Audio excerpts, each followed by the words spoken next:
Comenzamos entonces con la segunda parte de la lección Cómo conocer la Biblia.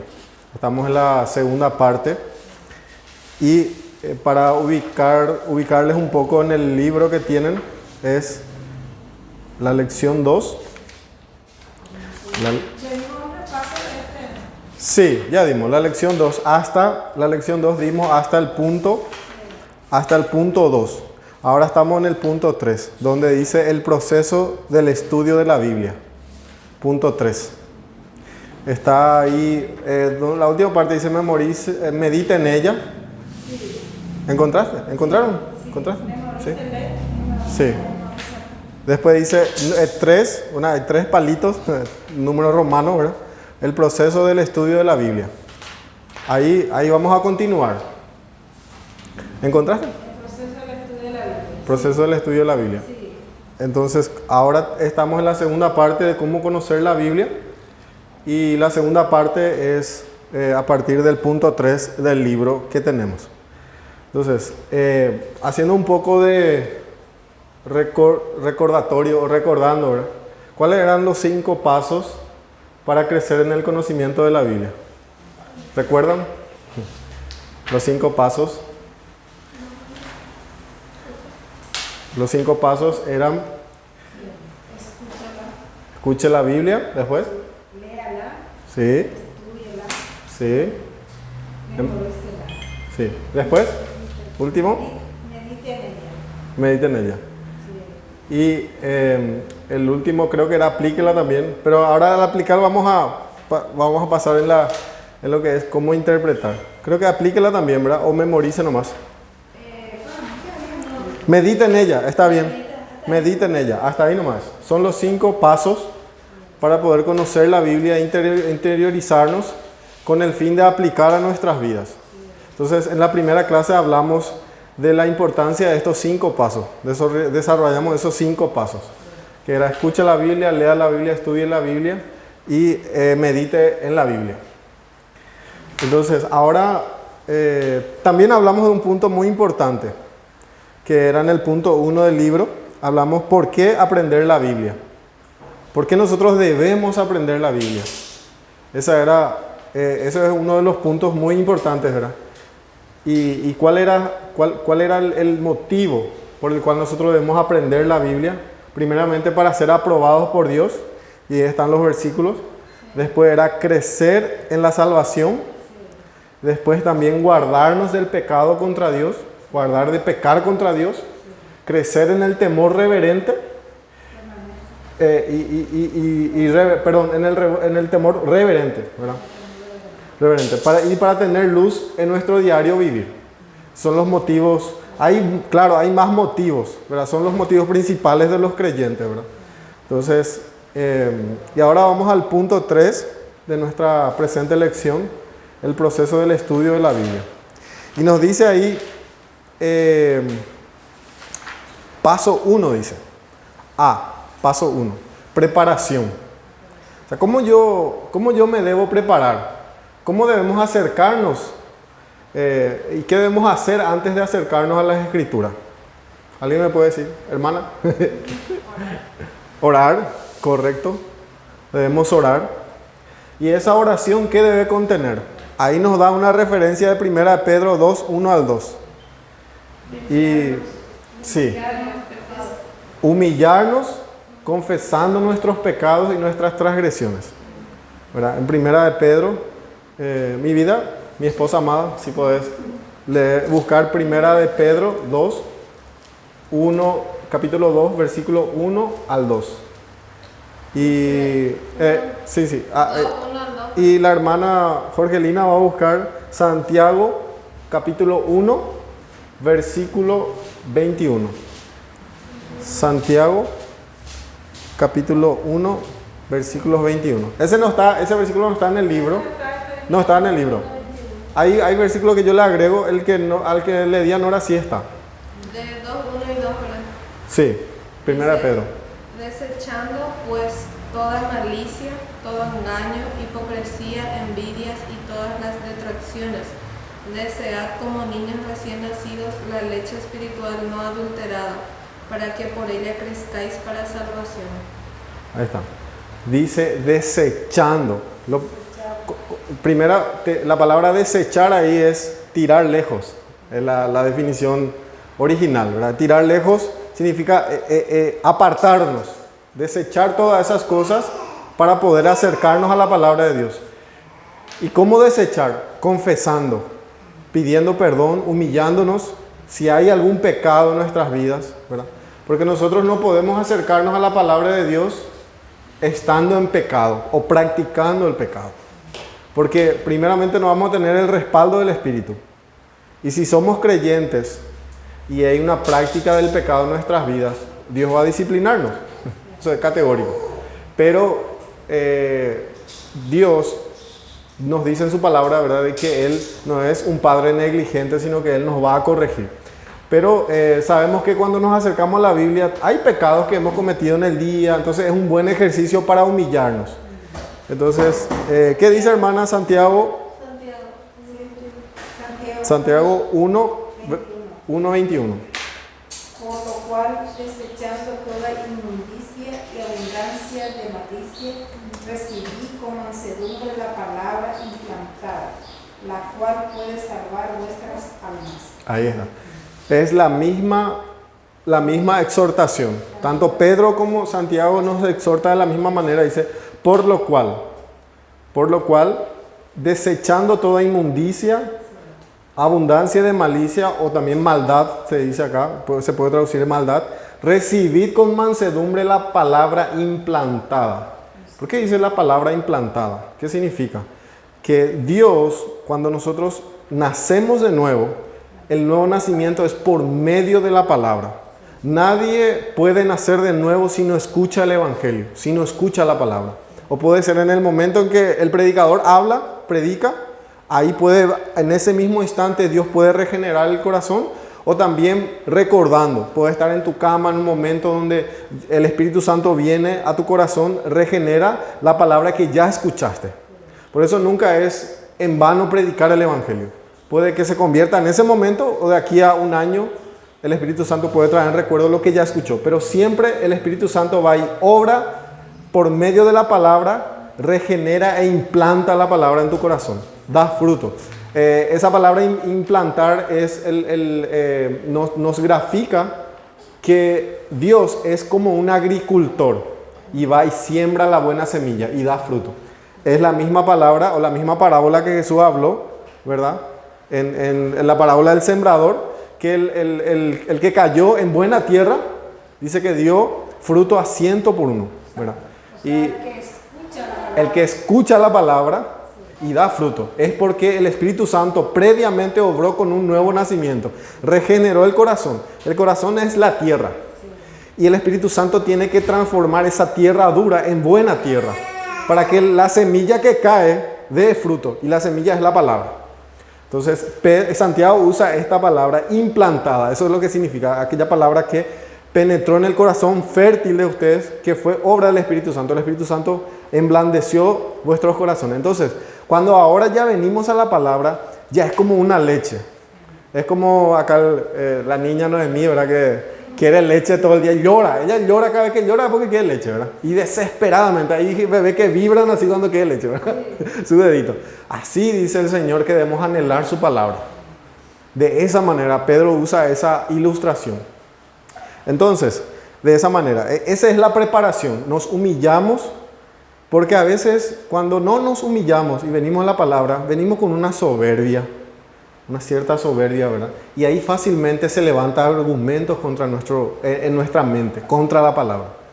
Incluso cuando venimos a la iglesia a escuchar la prédica, a escuchar una predicación expositiva, venimos con orgullo, salimos luego de nuestra casa medio enojado ahí, famoso, salimos de nuestra casa que me olvidé esto, que me olvidé aquello, las criaturas, mi bolsón, ¿verdad? Y llegamos así al culto, ¿no? ¿Verdad? Y llegamos con que nuestro corazón no está conectado, ¿verdad? Entonces, por eso es importante en el momento de la liturgia nosotros confesamos nuestros pecados, preparamos, nos humillamos, porque con humildad se recibe la palabra.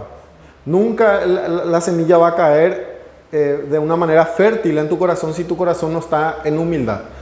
con una predisposición. Y eso es lo que Santiago nos dice. De la misma manera, cuando vamos a estudiar la Escritura, debemos tener ese sentir. Y en el segundo punto ahí del libro hace la pregunta, ¿qué debiera ser el contenido de nuestra oración mientras nos preparamos para estudiar la palabra de Dios? Colosenses nos da la respuesta. Colosenses capítulo 1, versículo 9 al 10. Mi vida, si podés leer.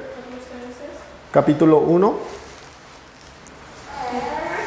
versículo 9 al 10. Entonces, hermana Jorgelina, puedes completar, bueno, más adelante puedes completar eso. Antes de avanzar. Sí.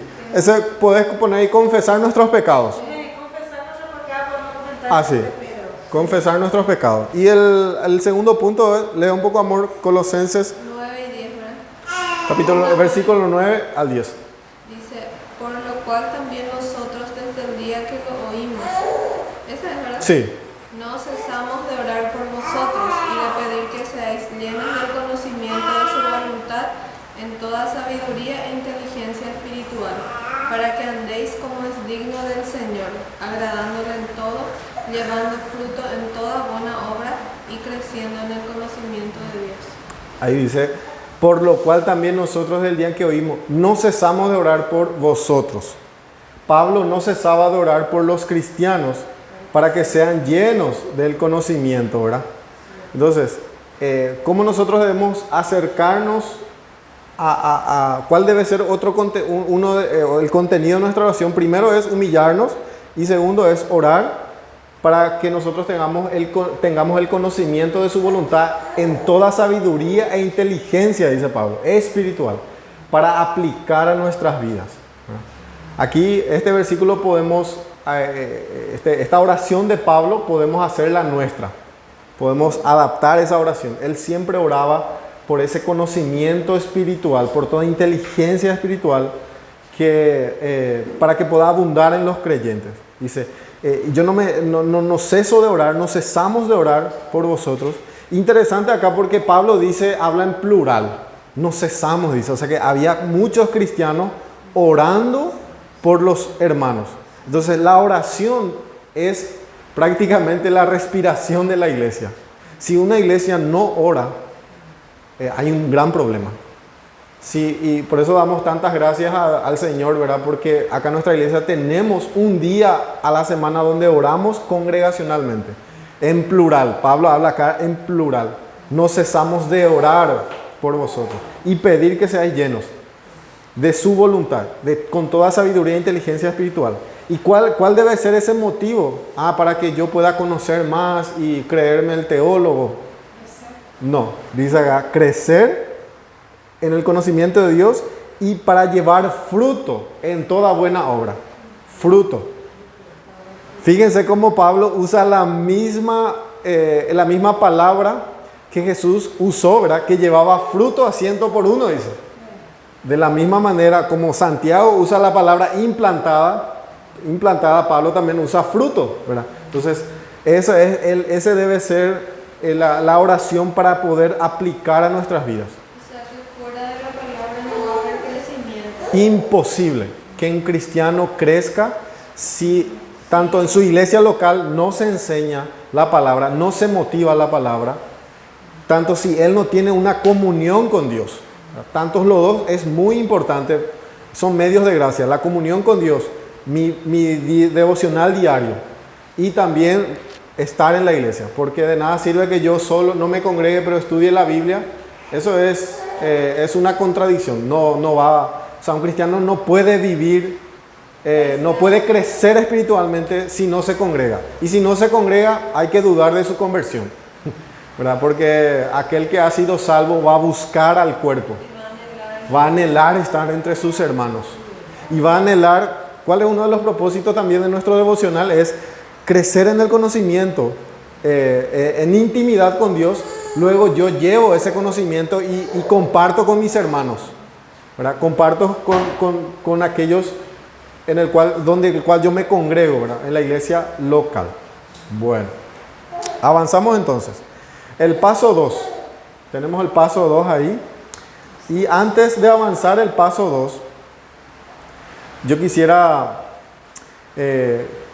Antes de continuar con el paso 2, quiero detenerme acá y hacerle las siguientes 2 preguntas.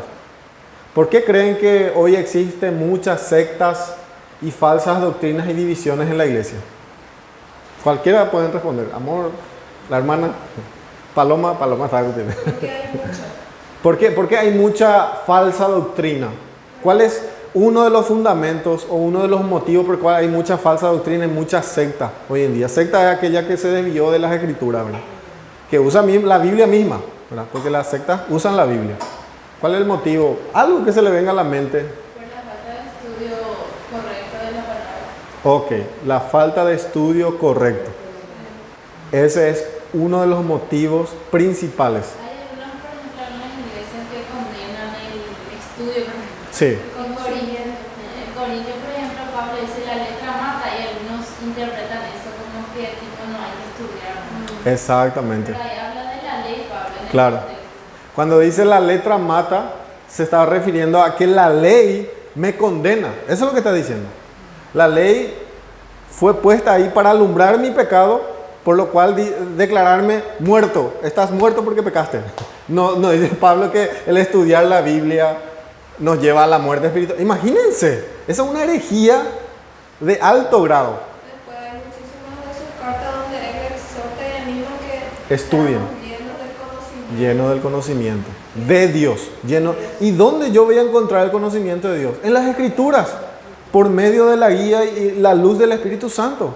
El Espíritu Santo no me va a revelar a Dios por medio de leer un diario o por medio de solamente alimentarme de sermones, porque hay cristianos que dicen ser cristianos, pero solo se alimenta de sermones. No estudian las Escrituras, ¿verdad? No rumian, no son. Me gusta mucho esta ilustración de los animales, de la vaca, por ejemplo. Dice que cuando come pasto, él mastica el pasto, traga, después vuelve a sacar de su estómago, vuelve a masticar. Hay un proceso, ese es rumiar. Así también tenemos que hacer nosotros con la Escritura. Masticar, ir hasta lo profundo. ¿Qué significa? ¿Por qué Pablo dijo esto? Y eso es lo que vamos a ver cómo hacer hoy. Vamos a dar esos puntos. Entonces, es uno de los problemas, como decía Paloma, ¿verdad? Uno de los motivos es por la falta de una hermenéutica correcta, ¿verdad? Falta de entendimiento. Y en realidad es correcto lo que Paloma dijo, y añado, es por falta de una correcta hermenéutica. Ahora, la pregunta es, ¿qué significa hermenéutica? ¿Ya escucharon de esa palabra? Hermenéutica. Paloma seguro ya escuchó. La hermana todavía nunca escuchaste. Acá estamos para aprender. Yo también nunca escuché en mi vida qué es lo que es hermenéutica. ¿Con qué se come eso, hermano? ¿Con qué se? Sí. No, falta de entendimiento es algo correcto, pero la palabra hermenéutica es otra cosa. Tiene que ver con entendimiento. Se relaciona con la palabra entendimiento, pero acá te voy a definir y les voy a definir lo que significa hermenéutica. ¿Qué es hermenéutica? La palabra hermenéutica o la hermenéutica es la ciencia o el arte de interpretar un texto. Es eso. La hermenéutica es la ciencia o el arte o la disciplina que nos da herramientas para interpretar un texto. Entonces, ¿cuál es la función de la hermenéutica? Antes de avanzar, hay hermenéutica también que se utiliza en el ámbito jurídico. Hermenéutica jurídica le dicen a los abogados cuando interpretan la ley de su país, interpreta las leyes, porque el abogado debe basarse en la ley para defender a sus clientes. Pero la palabra hermenéutica se usa mucho más frecuentemente en el ejercicio de la interpretación de las escrituras. Podemos también llamar hermenéutica bíblica o hermenéutica de las escrituras. Entonces la hermenéutica es la ciencia o el arte de interpretar un texto y podemos añadirle un texto bíblico. ¿Cuál es su función? Nos guía a la interpretación de la Biblia. ¿Cuál es su propósito? Ayudarnos a comprender la idea correcta del autor en el texto. Lo que el Espíritu Santo está diciendo con ese texto. Acá justamente hice un organigrama y vamos a ir enseguida ahí. Eso es lo que el propósito de la hermenéutica es llevarnos a un correcto entendimiento del pasaje que estamos leyendo. Y es muy Muchos cristianos no saben qué significa, ni escucharon en su vida lo que significa hermenéutica. Y si escucharon, piensan, ah, no, eso es para los teólogos, eso es para los pastores. No, no. Todo cristiano está obligado, si quiere crecer espiritualmente, conocer lo que es hermenéutica. ¿Por qué? Porque nosotros, como nos llaman los inconversos, ¿verdad? Nos dicen, esa es la religión del libro, dice, ¿verdad? Nosotros somos la religión del libro. Nuestra religión depende de un libro. Ahí está la revelación. La Biblia. Entonces, ese es el propósito. Una aclaración importantísima. La hermenéutica no reemplaza al Espíritu Santo, ¿verdad? Al contrario, el Espíritu Santo es el guía en el proceso de la interpretación, o sea, de la hermenéutica. También se puede decir, voy a hacer hermenéutica. La palabra hermenéutica es el arte de interpretar. Y interesante porque la palabra hermenéutica viene de la palabra griega Hermes. Hermes era un dios griego que se encargaba de las interpretaciones o la comunicación de los textos y del lenguaje. Y de ahí se acuña esa palabra. Los griegos acuñaron esa palabra y se transliteró en el castellano. Entonces, el Espíritu Santo no es que digo, no, porque la Escritura dice que el Espíritu Santo nos va a guiar a toda verdad, nos hará recordar las palabras de Cristo, pero el Espíritu Santo no es que la hermenéutica reemplaza al Espíritu Santo, sino que el Espíritu Santo obra en ese proceso de ejercicio hermenéutico. Para eso, lo que habíamos hablado anteriormente, humillarnos, orar por entendimiento, depender del Espíritu Santo. El ejercicio de la hermenéutica es algo humano, es un proceso humano. Puede hacerlo hasta una persona que no es regenerado. Puede hacer el proceso de hermenéutica. Pero después vamos a ver en el punto donde no puede, solamente el Espíritu Santo puede hacer en nuestras vidas. ¿Cuál es el punto? Y vamos a ver eso. Entonces, la hermenéutica es un proceso humano, pero el Espíritu Santo guía ese proceso. Y nos guía a la aplicación para nuestras vidas y para la iglesia. Entonces, ahora vamos a mirar acá nuestro organigrama. Ahí voy a buscar un pincel. Entonces, acá tenemos nuestro organigrama. Es importante para tener un mapa mental. Y tenemos nosotros nuestro pasaje bíblico. Si leemos la Escritura, yo recomiendo lo siguiente. Si tenemos una lectura diaria de la Escritura, tengamos 2 lecturas. Una lectura puede ser corrida. Sí, adelante. Estaba escuchando a John MacArthur. Sí. Decía, por ejemplo, cómo leer la Biblia. Él decía que muchas veces, 90 veces yo leía por ejemplo, Primera de Juan, tantas veces tiene que leer. Sí. ¿Cómo debemos empezar? Eso es muy importante saber qué empezar de leer. A veces, así como dijo John MacArthur, tantas veces leo y no entiendo. No entiendo. A veces no retengo la lectura. No retenemos. A mí también me pasa eso. No sé A todos. dónde empezar. Sí. A todos nos pasa eso. Abrimos la Biblia. ¿Dónde voy a empezar, verdad? La Biblia es tan amplia, tiene 66 libros. Es una mini biblioteca. Sí. Entonces, es una buena recomendación de MacArthur. Y yo recomiendo también, estoy de acuerdo con su recomendación. Hay también otro método, al cual yo recomiendo, que es la siguiente. Podemos tener 2 lecturas en nuestro devocional. Por ejemplo, una lectura puede ser, comenzando del Antiguo Testamento, proponernos ponerle 2 capítulos por día, o un capítulo por día, ¿verdad? Depende de tu tiempo. Ese va a ser una lectura corrida, ¿verdad? Hacer una lectura corrida para tener un panorama. Voy a empezar y tener tu cuaderno y tus anotaciones. Y ahí vamos a ir viendo cómo hacer las anotaciones. Entonces, tener una lectura corrida. Y podés tener otra lectura que es una lectura más detenida. Por ejemplo, leer una sección de Mateo, empezar Mateo 1 y leer, por ejemplo, Mateo capítulo 1, versículo 1 hasta el 18, por así decirlo. Una sección completa o donde las versiones nos ponen el subtítulo.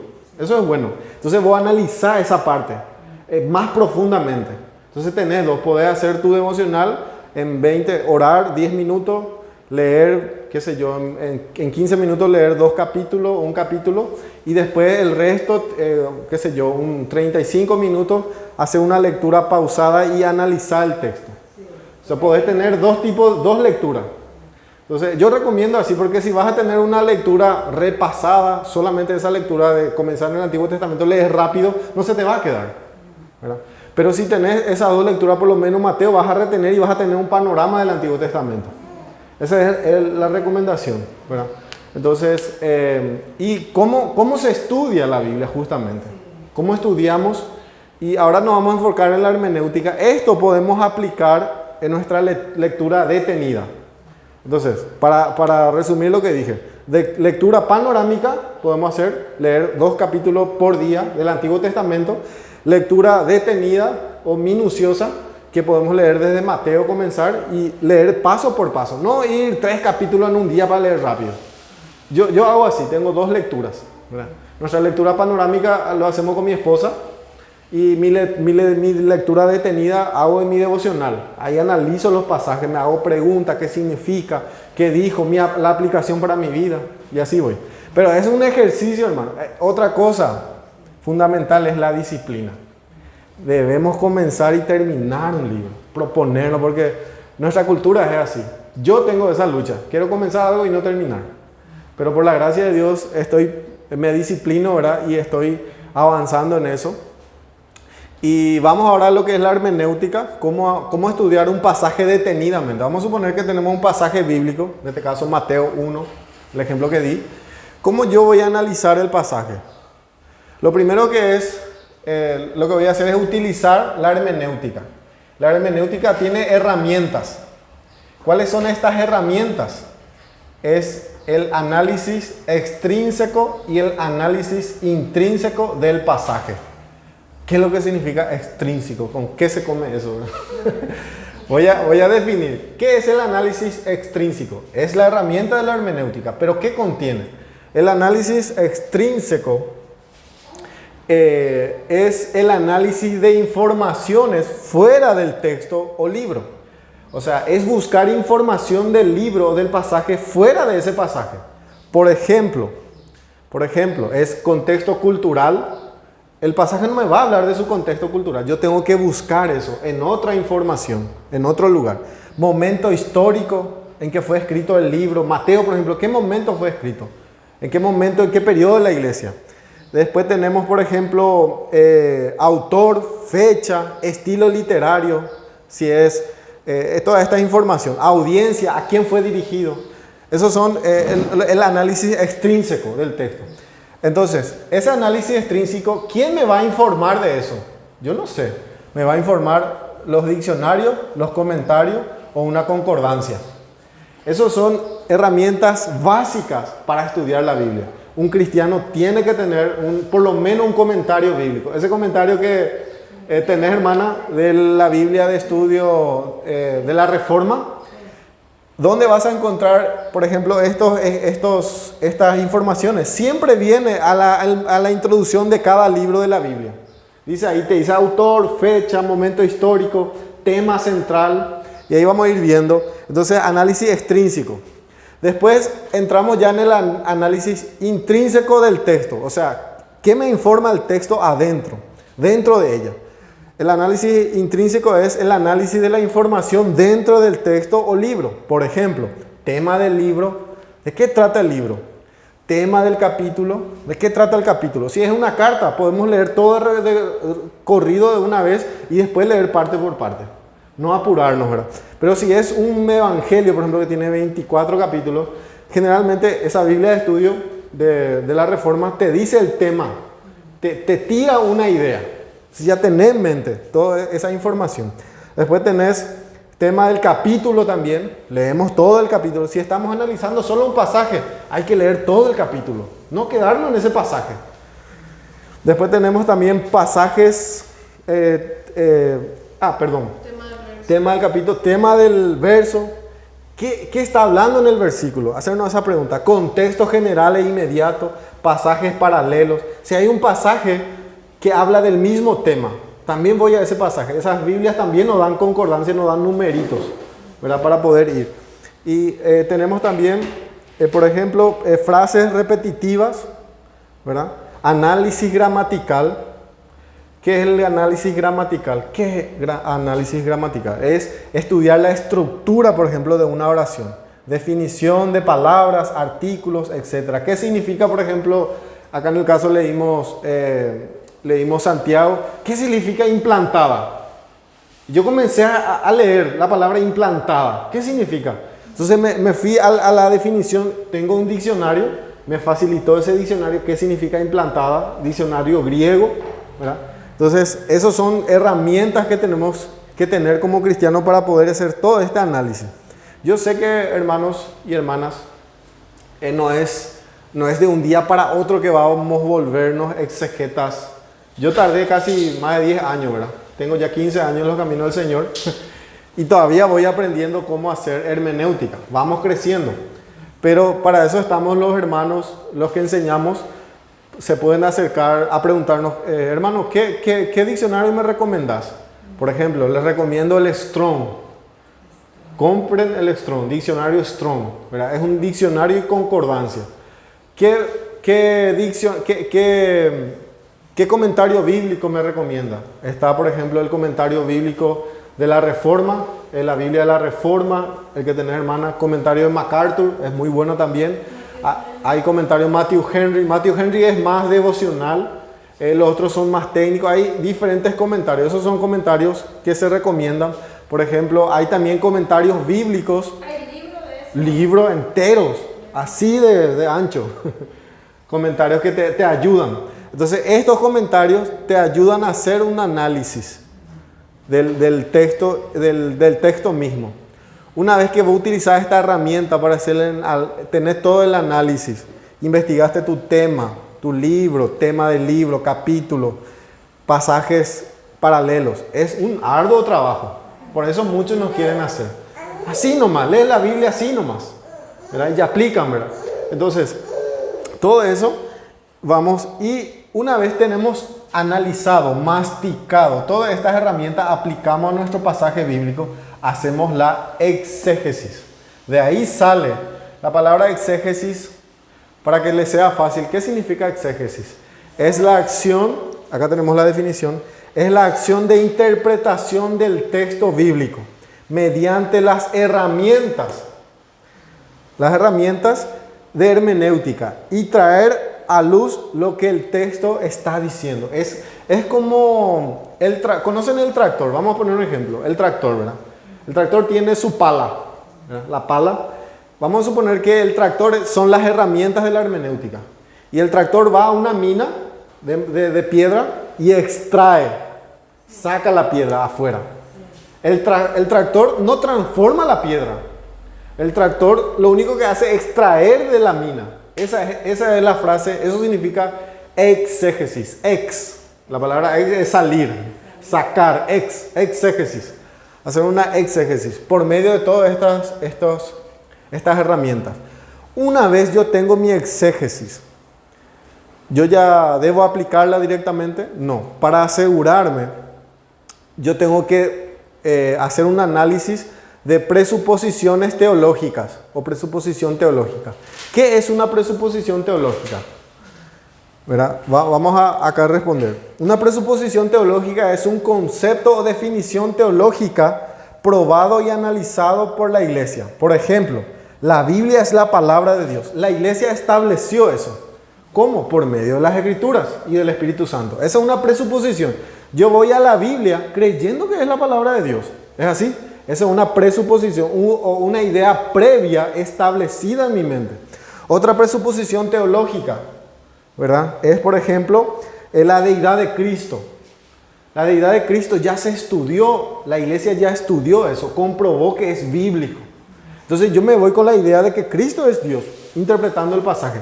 Y hay muchas presuposiciones teológicas en las cuales yo puedo ir, ¿verdad? A veces podemos ir también con una presuposición teológica errada. Generalmente cuando venimos de otra iglesia o iglesias donde no se enseñaba la Escritura. Por ejemplo, una presuposición teológica errada es que creemos, por ejemplo, que Dios nos manda a decretar.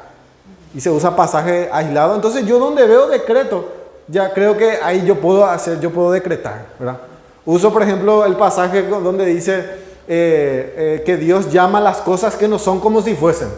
Y aquellos que enseñan esa falsa doctrina dicen, llama las cosas que no son como si fuesen, ¿verdad? Esa es una presuposición teológica errada, una interpretación errada Entonces, cuando nosotros venimos de doctrinas falsas o doctrinas, tenemos que limpiarnos de eso. Y la mayoría de lo que estamos hoy en la sana doctrina, en las doctrinas de la gracia, entendemos esta sana doctrina, tenemos que limpiarnos de esas cosas. Entonces, tener una presuposición teológica correcta. ¿Qué incluye esto? Por ejemplo, una presuposición también es pasajes claros sobre pasajes oscuros. Si yo tengo un pasaje oscuro que en medio no se entiende, yo tengo que buscar otros pasajes que me expliquen ese pasaje o que den un entendimiento mejor. Exactamente, eso es un punto correcto. Otro es, la Biblia no se contradice. Esa es otra presuposición teológica o una presuposición hermenéutica. Sabemos que la Biblia no se contradice. ¿Por qué? Porque Dios no se contradice.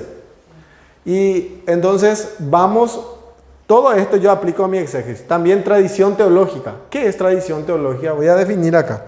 Una tradición teológica es conjunto de doctrina formulada y creída por la iglesia durante su historia. Por ejemplo, están los credos, las confesiones, escritos teológicos. Esa es una tradición teológica. Por ejemplo, nuestra confesión es una tradición teológica. Nuestra confesión son conjuntos o conjuntos de doctrinas o establecimientos de doctrinas para poder cercar y guardarnos de falsas enseñanzas que quieran introducirse a la iglesia. Entonces, esto me ayuda a mí para cuidarme de no hacer una mala interpretación. Vamos a suponer que yo hago todo mi análisis extrínseco, intrínseco, y hay un margen de error por mi humana situación, porque soy pecador y me puedo equivocar. ¿Qué debo hacer yo? Comparar lo que mis hermanos estudiaron en la tradición teológica, presuposiciones teológicas. Estudiar, por ejemplo, ¿qué dijo Calvino sobre el tema? ¿Qué dijo? Hay pasajes que yo puedo comparar o interpretaciones que puedo comparar con mis hermanos. Eso me lleva a que yo también no solamente tenga todo diccionario, que también yo tenga, por ejemplo, escritos teológicos.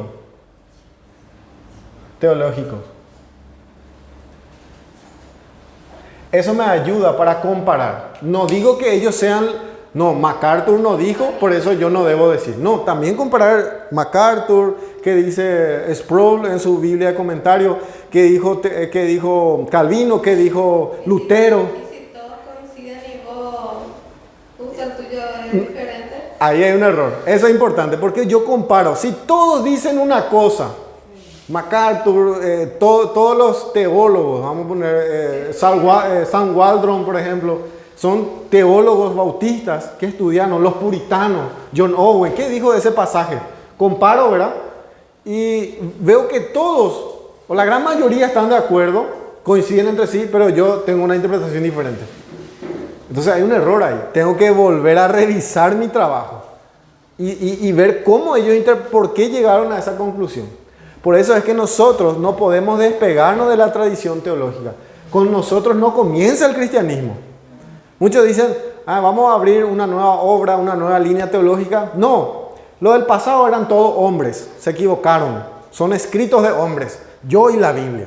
Ahí lo que decíamos en la clase pasada, el soloísmo bíblico o el biblicismo también le dice a alguno. Yo y mi Biblia nomás.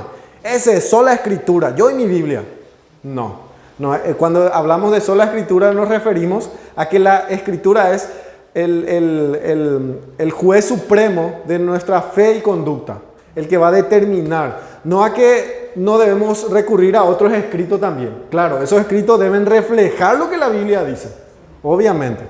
Entonces, ahí una vez yo filtro por todo esto, por la tradición teológica, presuposiciones completo, ya tengo mi exégesis, ya puedo aplicarlo. En este proceso debemos orar al Espíritu Santo para que el Espíritu Santo nos acompañe en este proceso. Este proceso es humano.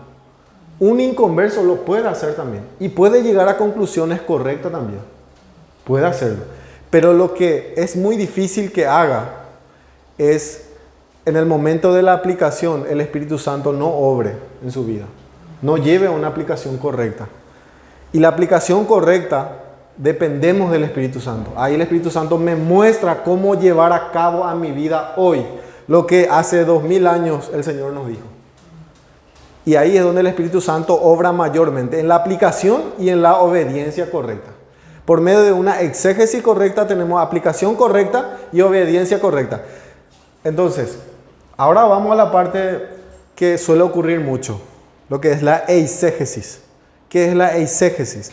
Eisegesis es el proceso de interpretación de tal manera a que el lector o el que está leyendo introduce sus ideas subjetivas, ¿vale? La subjetiva que está en su corazón, que está fuera de la Biblia, introduce al texto, que no necesariamente se encuentran en el texto o en la Biblia. ¿Y cómo ocurre ese proceso? Acá dibujé conceptos propios, ideas propias. Por ejemplo, me nace, yo quiero predicar acerca de, qué sé yo, quiero predicar acerca a los jóvenes que vayan a la iglesia. Y busco un pasaje que respalde eso que yo digo. Eso es peligroso. Cuando yo vengo, o quiero predicar acerca de, qué sé yo, un tema aquí, y voy a la Biblia para buscar todos los temas que hablan, puede ser que aciertes. No digo que no te equivoques, pero gran porcentaje que te podés torcer las escrituras. Porque vos ya te vas con una idea, ¿verdad? Y querés forzar. Simplemente te vas a la Biblia para que la Biblia te respalde. Es como el niño, ¿verdad? Se va nomás para que su papá le dé plata. Respaldo económico no quiere. No quiere aprender de su papá. Algo parecido, ¿verdad? Hay creyentes. Yo digo, incluso me pasó a mí muchísimas veces en mi vida, en mi cristianismo, cuando comencé a estudiar la Biblia. Yo decía, voy a ver qué dice la Biblia. Y me iba ya con una idea subjetiva. Y muchas veces me equivocaba, torcía la escritura. Entonces, nos vamos con un concepto propio, ideas propias. Y el siguiente paso es, ignoramos la herramienta de la hermenéutica. Ignoramos esto. O solo utilizamos algunas herramientas. Por ejemplo, solo leo el contexto y ya está ya. O solo hago unas definiciones y ya está ya. No me voy a profundidad. Entonces, ahí hago mi eisegesis y logro eso. Y ahí no sale del pasaje bíblico, sale de mi eisegesis. Yo me respaldo nomás en el pasaje bíblico. Vuelvo a mi eisegesis, a mi idea, y ahí nace la mala interpretación o la mala aplicación. Por ejemplo, una aplicación, le voy a un ejemplo. Una vez un pastor puso este ejemplo, un mal ejemplo, digamos, de esto. Un pastor quiso predicar a los jóvenes, quiso predicarle de que deben ir a la iglesia. Notó una bajada o una disminución de los miembros de la iglesia, de los jóvenes, ¿verdad? Asistencia de ellos bajó. Entonces, se fue en un pasaje, hay un pasaje en Primera o Segunda de Reyes, donde dice que uno de los reyes de Judá decidió no entrar a la casa de Dios. Entonces él usa solo ese pasaje. Acá dice que este rey de Israel decidió no entrar a la casa de Dios. Y con eso hace una aplicación. Bueno, la aplicación es correcta. Claro, debemos exhortar a la gente que vaya a la iglesia. Pero el versículo que utilizó, él explicó una verdad con un pasaje incorrecto. Eso ocurre muchísimo. Entonces, y al leer el texto, había sido este rey, no es que no quiso entrar a la casa de Dios porque era un rebelde. No quiso entrar por el hecho de que su padre había entrado y había muerto, ¿verdad? Por creo que lepra. Entonces, cuando vos lees el contexto, no tiene nada que ver con lo que se está explicando. O por ejemplo, a veces se usa este pasaje, nosotros creemos, ¿verdad?, en la depravación total del hombre o la depravación radical. Y se usa Isaías, por ejemplo, capítulo 1, donde dice, y está herido desde la cabeza hasta los pies, todo hinchazón, llaga podrida. Si yo leo solo ese texto, voy a decir, acá está la depravación total. Esa es una verdad correcta, una verdad, pero con un pasaje incorrecto. Cuando dice ahí Isaías que de la planta de los pies, de la planta de la cabeza o la cabeza hasta la planta de los pies están heridos, se está refiriendo a que Dios muchas veces ya le castigó y no se arrepienten. Que ya hirió su cosecha, ya destruyó sus ciudades y ellos seguían siendo malos. No es que Dios está diciendo ahí que el hombre es depravado. ¿Se dan cuenta? Entonces a veces podemos ir con una verdad correcta con un pasaje incorrecto. ¿Por qué? Porque no hacemos esto, el análisis. No hacemos esto, no buscamos la herramienta. No nos vamos acá. ¿Será que Calvino o a otros autores utilizaron ese pasaje para respaldar la depravación total? Nunca. Pero nosotros innovamos, ¿verdad? Inventamos. Ahí, sí. Fíjense cómo es importante, hermanos, hacer todo esto. Entonces, ¿cómo ocurre? Ignora las herramientas, exégesis, mala interpretación. Esto también suele ocurrir. Y de la mala interpretación nacen las herejías, las falsas doctrinas. Por lo cual hay una desobediencia y oscuridad espiritual. Esa es lastimosamente el resultado de hacer una mala hermenéutica, hacer eisegesis. ¿Qué significa eisegesis? Yo mi idea llevo a la Biblia, ¿verdad? No hablo de presuposición teológica. Todos vamos con una presuposición a la Biblia. Pero cuando yo voy con esa presuposición, tratando de todas costas que diga lo que yo estoy pensando, ahí está el error. Me empecino en eso, ¿verdad? Esforzar. O no hago este correcto ejercicio, el análisis extrínseco e intrínseco, comparar con comentarios. Yo tengo que ver todas las posibilidades. Y esto lleva horas, hermanos. Y orar también, encomendarnos a Dios. Por eso es que los pastores cuando preparan su sermón, tardan muchísimo. 2, 3, 4 días te llevan. Imagínense. ¿Por qué? Porque ellos tienen que ir a ese tiempo, tienen que escarbar para dar de comer a la grey. O comunicar lo que Dios dice, ¿verdad? Entonces, es muy importante. Ahora vamos a avanzar un poco. Y todo esto tenemos que utilizar, ¿verdad?, para leer la Biblia. Totalmente. Todo esto. Pero como dijo, Pero, era poco más de lo...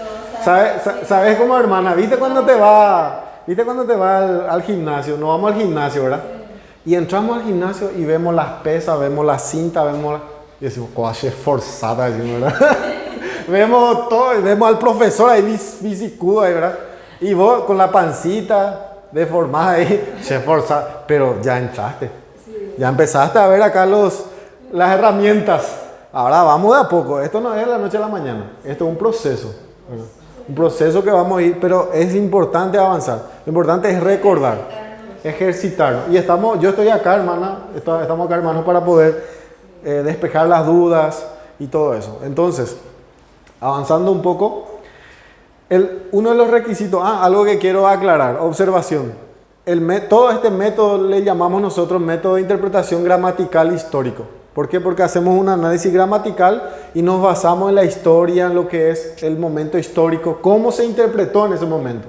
Ese es nuestro método de interpretación. Pero, aclaración, el método no es infalible. O sea, no es que no vamos a errar nunca si hacemos este método. Podemos errar todavía. Porque no somos infalibles, ni el método es infalible. Pero sí reduce el margen del error. Tenemos un pequeño margen, se reduce el porcentaje de errar en la interpretación. Bueno, avanzamos entonces. El requisito principal para tener una buena hermenéutica. Vamos a 2 de Pedro 3:16. Voy avanzando. Nosotros no podemos tener después para copiar. Yo voy a hacer lo siguiente. Voy a hacer esto. Hoja y fotocopiar. Sí, voy a pasar esto a Word, ¿verdad? O a un programa y les voy a pasar esto, fotocopiado. ¿Está bien? Así va a ser. Y van a archivar en sus libros ahí. 2 de Pedro 3:16. Dice, casi en todas sus epístolas, ¿verdad? Sí, eso. Hablando en ellas de estas cosas, entre las cuales hay algunas difíciles de entender, las cuales los indoctos e inconstantes tuercen, como también las otras escrituras para su propia perdición. Entonces, muy interesante ese texto. ¿Cuál es el requisito principal para tener una buena hermenéutica? Y no torcer las escrituras. Utilicé ese pasaje, ¿por qué? Porque ahí dice Pedro, aquellos que tuercen las escrituras. ¿Quiénes son los que tuercen las escrituras? Primero, los indoctos. ¿Qué significa indocto en ese texto? Indocto es aquel ignorante. La palabra indocto en el original es la palabra ignorante. Es un ignorante por voluntad propia, que rechaza la enseñanza ya dada. Es aquel que no, lo que dijo Paloma, la letra mata. O estudiar mucha teología divide. Frases. O estudiar te infla el ego. Aquel que está lleno de conocimiento se vuelve un orgulloso. Cuidado, no vaya a estudiar tanto, porque te puede volver un orgulloso.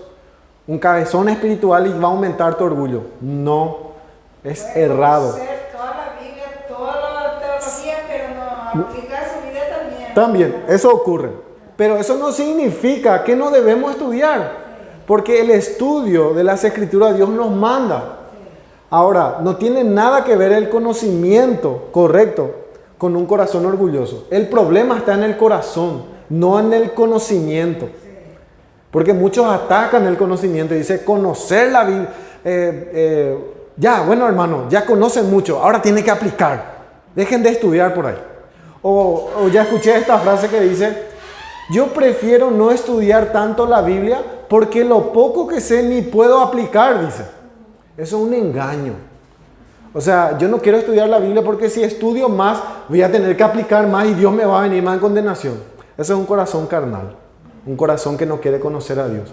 Primeramente, Dios no te va a justificar por tu santificación. Vas a ser justificado por Cristo. Tu santificación es resultado. Entonces, debemos estudiar las Escrituras. Y ese es un ignorante, aquel que rechaza la enseñanza o el estudio de las Escrituras.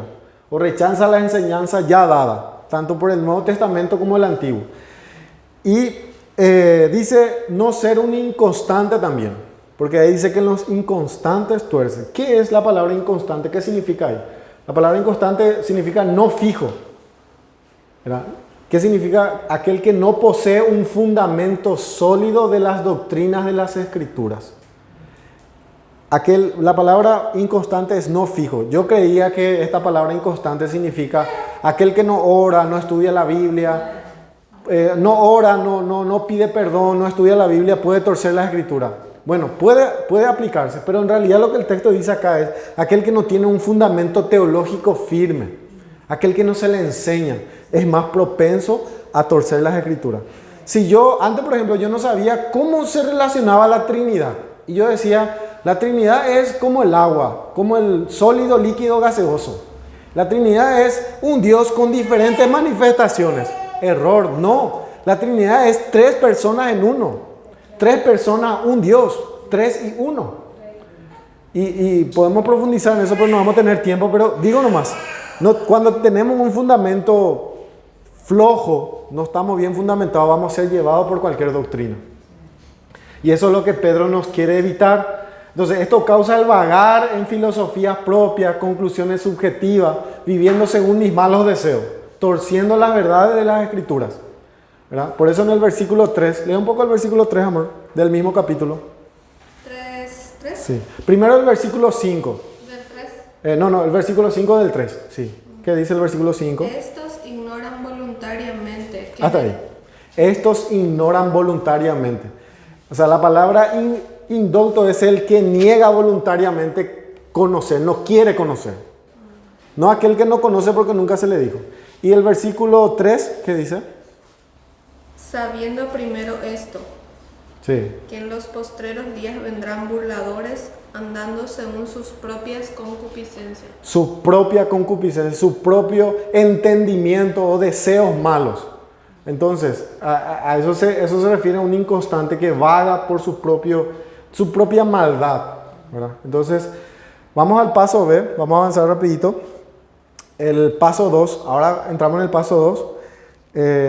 Ahí tenemos, el paso 2 tenemos en el punto 3.1 de nuestro organigrama. Acá yo puse el 3.1, este es el 3.1 y ese está paralelo al paso 2 ahí, que dice observación.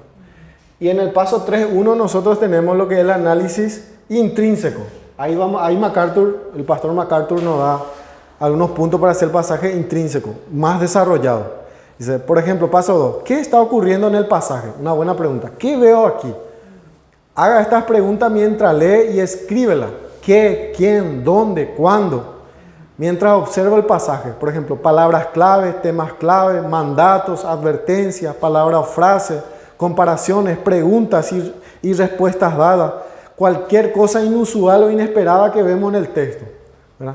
Estos son algunos de los ejemplos, dice MacArthur, de cosas que al buscar, estos son algunos de los ejemplos de cosas que buscar cuando se observan un pasaje, o sea, cosas que debemos buscar en un pasaje.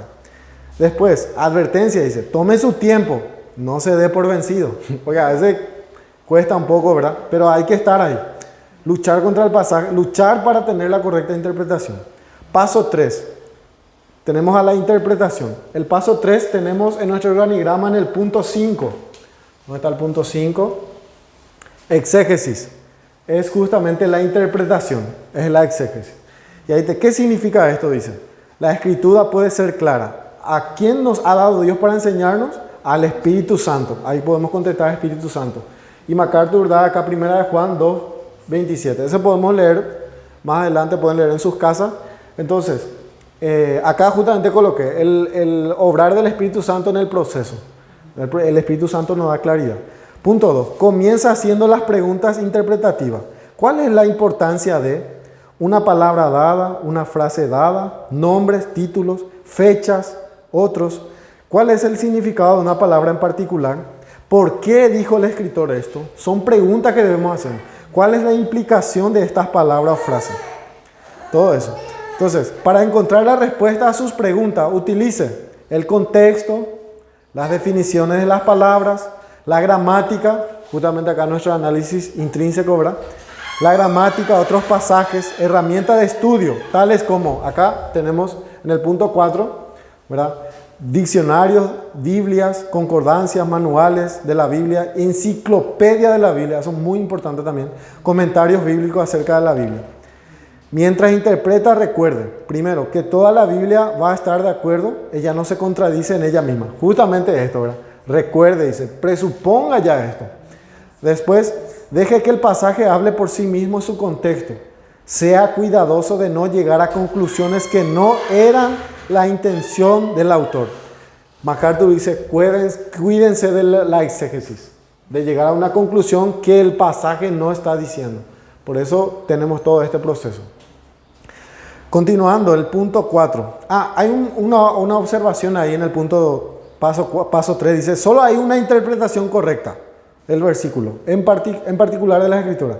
El significado original que el autor intentó comunicar. Solo hay un significado correcto, pero varias aplicaciones, como siempre decimos. Paso 4. Aplicación. ¿Qué efecto tendrá en mi vida? Y acá estamos en el punto 7. ¿Qué efecto tendrá en mi vida? Esa es la pregunta para aplicar, ¿verdad? En esta parte del proceso del estudio de la Biblia, toma las verdades que han sido observadas y buscadas y compararlas a la práctica de nuestro diario vivir, ¿verdad? Una vez hemos leído o oído la palabra, ¿cuál debería ser nuestra respuesta? Santiago 1:22, que dice, para que pongamos por obra, ¿verdad? No seamos solamente oidores, sino hacedores de la palabra. Justamente, obediencia correcta, lo que nos lleva. Y ahí hay unos puntos, dice, una simple herramienta para que ayudar a aplicar a nuestra vida es usar varias palabras. Hay pecado que abandonar, promesa que reclamar. Bueno, acá reclamar no me gusta tanto el término, sé que MacArthur no hizo a propósito, ¿verdad? Pero lo que está diciendo es promesa que ver en el texto, ejemplo que seguir, mandamiento que obedecer.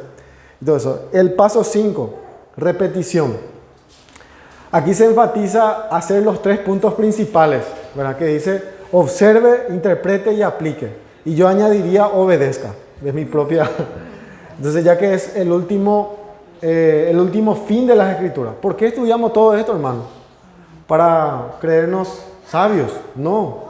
¿Para alimentar el ego del corazón? No, sino para obedecerla y ser de bendición para otros. Entonces, vamos ahora rápidamente al ejercicio. Quiero ir al ejercicio. Ahí tienen, dice, ejercicio de estudio, punto 4, ¿verdad? Una IB, número romano. Dice, pero buscar primeramente su reino y su justicia y todas las cosas serán añadidas. Mateo 6:33. Mateo 6:33. Mateo 6:33 dice, ya leímos ahí, buscar primeramente. Vamos a desglosar este pasaje. Ahí tenemos un cuadro donde, sí, este cuadro, ya vamos terminando, pero quiero explicar un poco esta parte. ¿Tenés el cuadro ahí, hermana? ¿Tienes el cuadro? Dice observaciones. Después en una columna dice preguntas interpretativas y la otra columna dice interpretaciones. ¿Cómo analizar la palabra o la frase pero buscar primeramente el reino de Dios y su justicia y todas estas cosas serán añadidas? Hay acá 6 ejemplos. Por ejemplo, el verso comienza con la palabra o con la conjunción pero. En la Reina Valera dice más, buscad. ¿Qué significa este pero?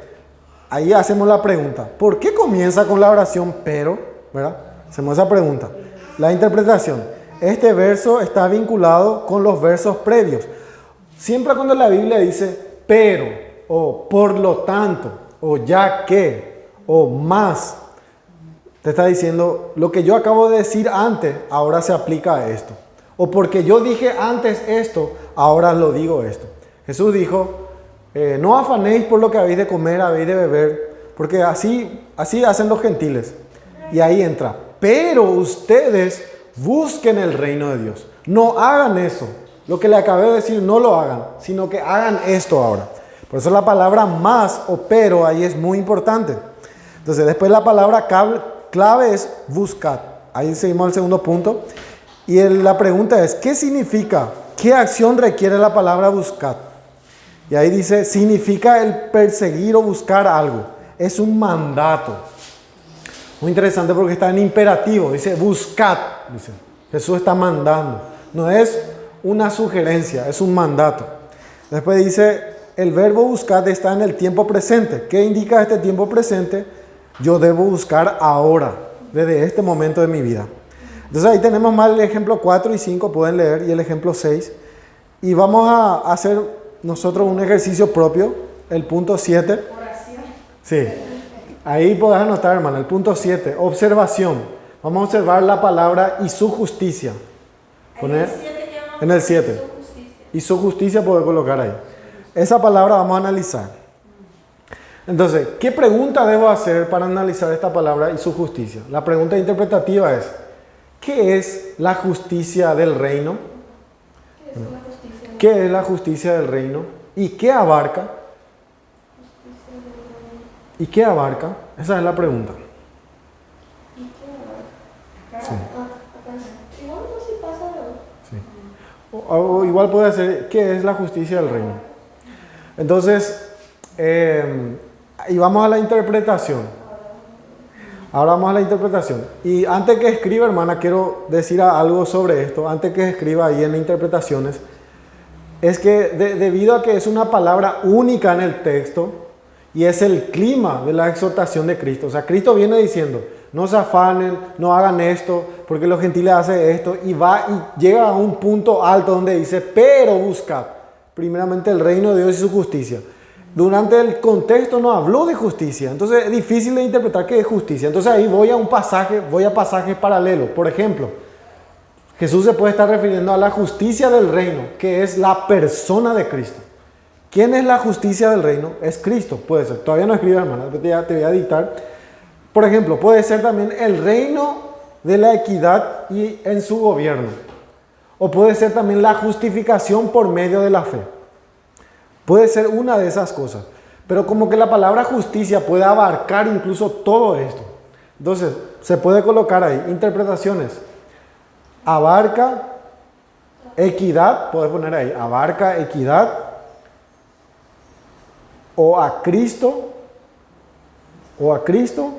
o a la justificación en Cristo. Entonces puede abarcar eso la palabra reino. Es muy amplio, ¿verdad? Entonces no tenemos un parámetro exacto, podemos incluir muchas cosas, pero no salirnos del reino, ¿verdad? No salirnos de la justicia de Dios. El punto 8, observaciones. Podemos hacer más un ejercicio y con esto terminamos. Punto 8, por ejemplo, vamos a analizar la frase, puedes poner ahí, y todas estas cosas, por ejemplo, en observaciones. Observamos la palabra y todas estas cosas. La pregunta interpretativa, dice, ¿a qué cosas se está refiriendo Jesús? Cuando dice, y todas estas cosas, ¿a qué cosas? ¿A qué cosas se está refiriendo Jesús? Y este es muy fácil, ¿verdad? Y te pregunto, hermana, antes que anote, ¿a qué cosas se está refiriendo Jesús ahí? Y estas cosas cuando dice. Si mira tu texto del versículo. ¿Y qué cosas serán añadidas? Su reino es justicia. Mira el texto, el capítulo 6. Dale por ahí la Biblia. Versículo 6. Versículo 6.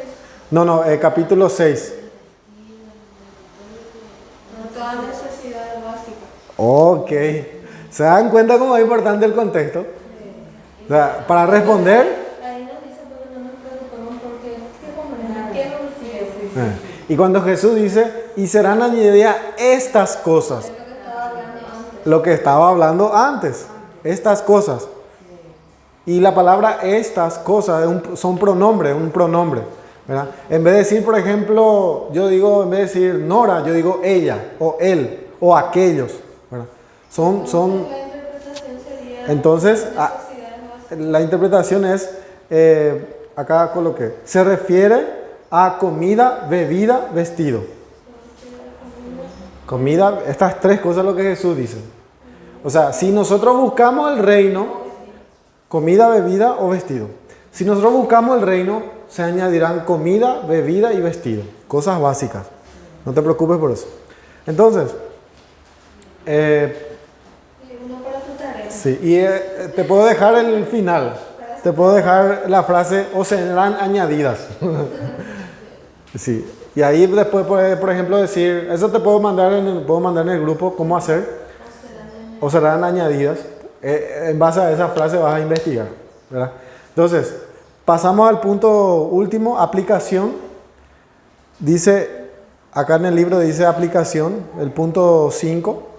¿Está haciendo las 168 horas de tu semana bien invertidas? ¿Debería usted hacer algunos cambios? Pregunta, ¿verdad? Acá, MacArthur. Entonces, la siguiente tabla le ayudará a sus hábitos de hacer la Biblia suya. Mientras llene los números de horas utilizadas durante la semana. Ore por nuevos objetivos, dice. Tenemos ahí una columna, tiempo en la palabra, mi programa presente y nuevos objetivos, dice. Por ejemplo, escuchar la palabra, mi programa presente. ¿Cuántas horas le dedico al día a la Biblia? A escuchar la Biblia. Ahí puedo anotar. Eso es algo muy personal. Puedo anotar media hora nomás. Bueno, ahora mi objetivo puede ser 2 horas o 1 hora más. Ese es el objetivo que debemos poner. Y respecto, leyendo la palabra, ¿cuántas horas invierto en leer la palabra en la semana? ¿Cuántas horas invierto en estudiar la palabra en la semana? O memorizando. Y ahí pongo mi programa. Podemos poder ser sinceros, ninguna hora. Nada. Y ahí mi objetivo y planes. Me propongo orar, me propongo leer la Biblia 1 hora por día. Cerramos entonces. ¿Se entendió? ¿Alguna pregunta? ¿Algo que querés preguntar, hermano? Y lo que podés hacer es, en tu casa, analizar y lanzar en el grupo, ¿verdad? Entonces, pero creo que se entendió entonces. Bastante. Sí, esto vamos a masticar. Sí. Podríamos hacer también de esto, por ejemplo, un ejemplo, por ejemplo, de un pasaje y empezar a usar la herramienta. Perfecto. Podemos hacer eso. Podemos hacer eso y aplicar. Amén. Oramos entonces. Vamos a darle gracias a Dios por una clase más de cómo conocer la Biblia en esta última parte, en la segunda parte. Amén.